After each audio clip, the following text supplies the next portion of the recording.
It's Active React. So back again, another week. Great football. It's been fun. It wasn't as good as last week, though, was it?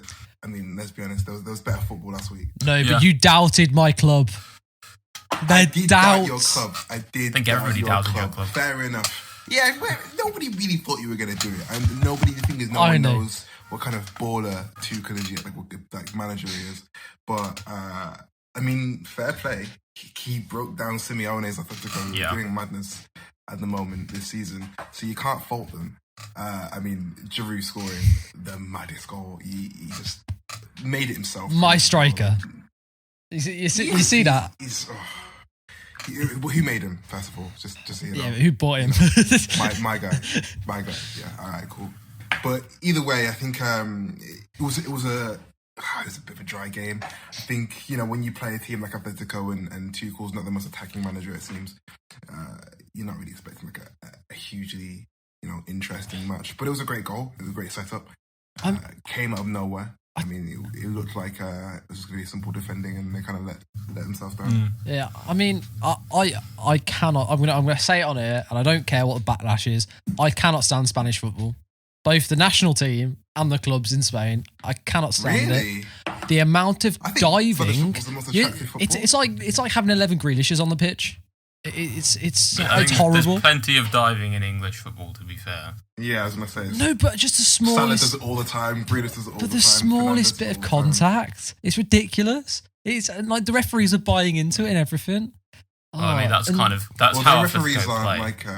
That's their whole thing. Yeah. Like, they're going to be employing dirty tricks and sneaky tactics. That's the way they've been for 10 years. That's Simeone's whole thing. It's like...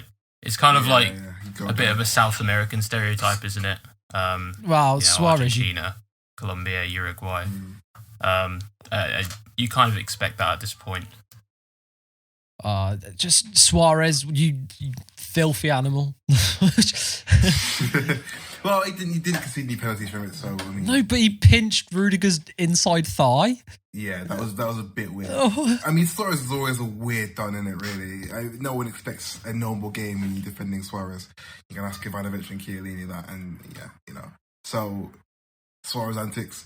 You kept him quiet, to be fair, though, so he's probably just frustrated, considering he's currently one of the best strikers in La Liga, and he's been kept quiet by Rudiger. I think, to be fair, you should be better than this. I think, in my opinion, it was Tuchel's best managerial performance so far for Chelsea. You've had results have mostly been good, but the performances haven't always been top level. But this performance, I thought the pressing was really good. It's just completely locked João Felix, Marcos Llorente, Koke, all their important playmakers, just stop them completely from doing what they want to do. And these are guys who are having really, really good seasons as well. João Felix and Llorente particularly have been unplayable at times in La Liga this season. And like Jacob said, Suarez has been probably the best striker in La Liga this season, and he barely had a sniff. And we did this without Thiago Silva. Yeah. Yeah, I think that was the thing, you were talking about looking at Thiago Silva, and you thought you'd have problems, and you didn't. Yeah, and Mason Mount, what a run from him.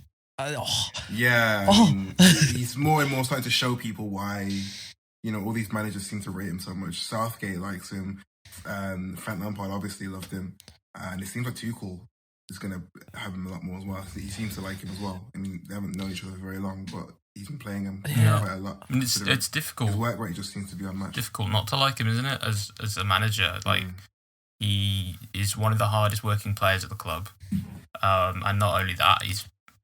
There are some players where you kind of have to turn towards working hard as their biggest quality because they aren't actually that good footballers.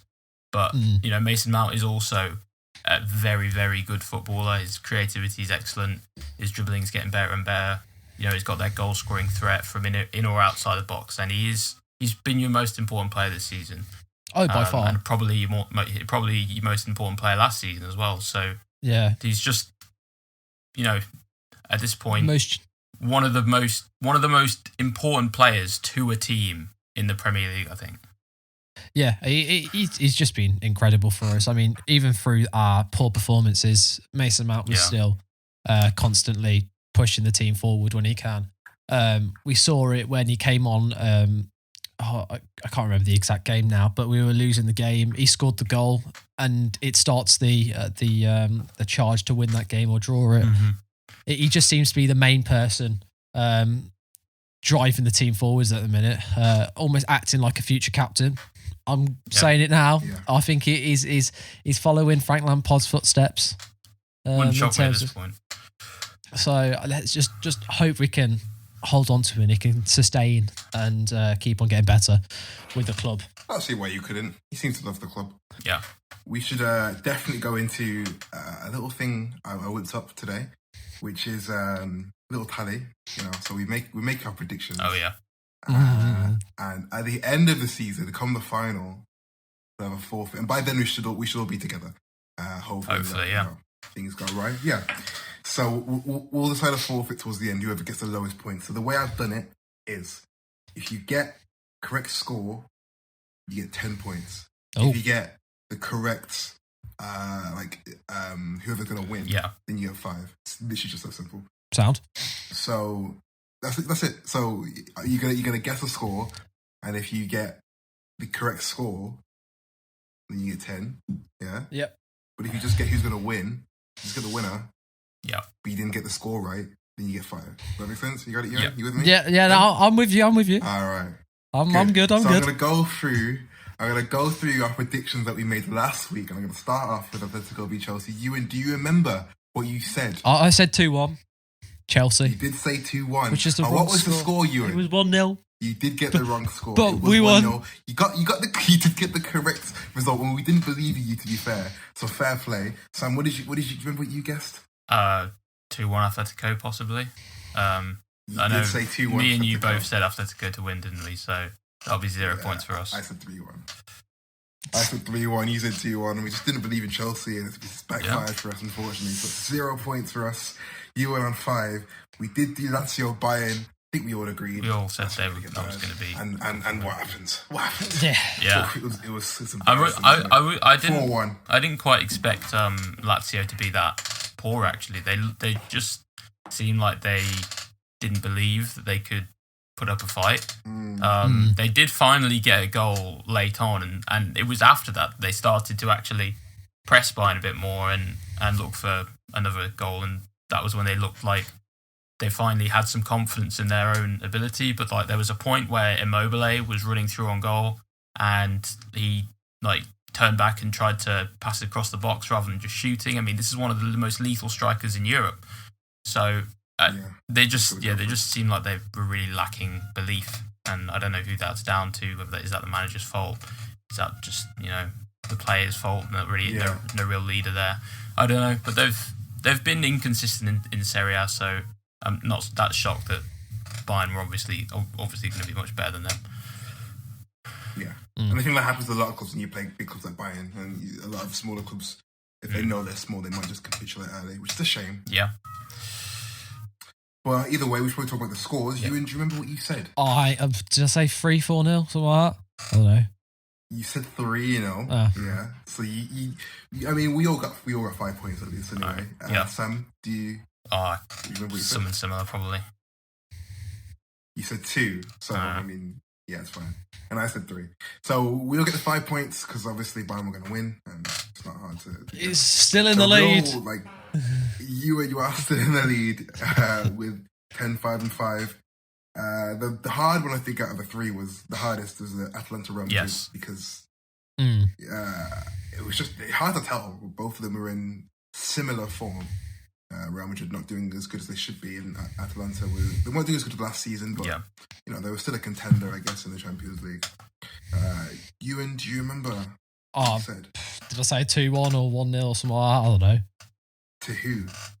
Who do you think? You can make a prediction now. No, in fact, I think I said Atalanta, actually. You did. You said Atalanta 1-0, which, I mean... Tap on the back. No. I also said 1-0. I just kicked my entire setup. I also said 1-0, which was wrong. Sam, didn't I say 3-1 to Atalanta? because Yeah, you because I was looking at the teams and I thought Real Madrid have had a poor defense this season, and they're without Sergio Ramos, who basically holds their whole defense together. So, yeah, and to be fair, exactly what you said. Atalanta got a red card in about the 20th minute, and they managed to hold on for virtually the whole game until Ferland Mendy scored an absolute banger. So, no one. I mean, yeah, we were all wrong. Just sad times. I reckon we end with that bit. I think we're all wrong. Move on. I think Atalanta's performance was still actually pretty creditable, considering they were 10 men for most of the game. Yeah, I mean, they didn't get battered, which is good. Yeah. Against a lethal team when you've got, I don't even know, who even played? Everyone's injured. We've only got 11 players. Benzema was there. Who had on the wing? Asensio, possibly? Not sure. Okay, yeah. So, yeah. He's not exactly a goal threat, Marco Asensio. When was the last time he played for Real Madrid, honestly? So, I mean, 1-0, even with 10 men now. It was. So, either way, Benzema wasn't on. Score, just to correct you. No, it was Isco up top. Who was up front? Isco. Don't think they played. Who? Isco, up front. yeah, and then striker Isco, left wing Vinicius Junior. Yeah, Isco looks stressed. I actually feel bad for him. Like, he's got a full homeless beard, long hair, hasn't played in days. None of you seen Breaking Bad. Oh, that's depressing. But he looks like Jesse in Breaking Bad. Yeah. So, I mean, who scored? Who scored the goal? Mendy. Ferland Mendy. Yeah, but you know, what can you do? They've got a second leg to come back in. I don't know if it's going to be if they're actually playing home or away fixtures. Some clubs aren't, but we will see. In terms of final score, Ewan, you are ahead with 10 points. Me and Sam sitting below on 5, not far behind. It's a good start. Yeah, you know, I mean, Caesar's still young. Just a disclaimer, guys. First of all, bet responsibly and never bet on the stuff that we say. Yeah, because it won't go well. No, it's not betting, but just don't listen to what we say when it comes to scores. We all got the City score right, didn't we? Well, not the score, sorry, the result. We all said City were going to win. We didn't say it on the thing. All right, on the video. Oh, we didn't. We actually just said that privately. We said it. I think we said it on Xbox. So we're clever. These guys don't know. But we will do a preview show before the next Champions League games, just to, you know, solidify and cement our scores in there, so you guys can all see. Mm-hmm. And then eventually, when someone has to do a big fourth at the end, you know, that'll be fun. So, yeah. All right. I think that's basically it. Wasn't crazy. Hopefully, when we see, you know, the likes of Mbappe and Haaland playing again in their second legs, we'll see some more madness. It's just so fun to watch these guys. I was thinking of watching some Ligue 1 games just to see what it was like, and Haaland scoring that worldie over the weekend. Oh yeah. You know, these guys are just tearing it up. So I'm very excited to see them in the second leg the week after next. I want to see Giroud scoring the bicycle kick. Yeah, but you know he won't. Giroud is weird. He has those big game player. If I showed my kids, right, in the future, just Giroud's highlight reels of him doing that scorpion kick that won the pushcast and this overhead kick, people think, wow, this strike was mad. But then, like, you see him Is a big game player? He's a big... It's them nightlights. It's them Champions League intros and the nightlights. Yeah, and just to add things, you know, cliffhanger. Last time a Chelsea player scored 6 or more goals in the Champions League, we won it. And Giroud's on 6 goals. So, you know, just putting it out there. Wow. We're coming for your Champions League. Yeah, I'm sure. Right, we're going to end it there because this foolishness is... Yeah, you can't handle any more of that. Yeah. Hit that subscribe button, go like and all that. If you want to hear the full podcast, you can do it. Spotify, iTunes, all of that good stuff. Thanks for listening. See ya. Peace.